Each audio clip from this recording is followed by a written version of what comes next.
natin. Labas na mga places. Oh, pasalubong kay Diwata, oh. Ang dami.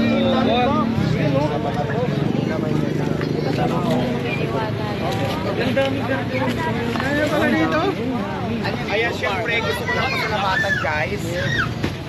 Gusto ko lang pasalamatan ng siyempre mga friend natin na handang sumuporta at tulungan tayo. Katulad ni Madam. Thank you so much ni Madam. Siya pong nagbigay ng ating Salamat po, si Ate B.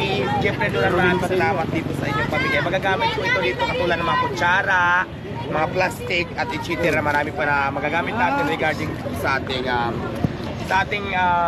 magagamit na ginagamit sa ating parisan. So tulad ng kutsara, plastic at kung ano-ano pa.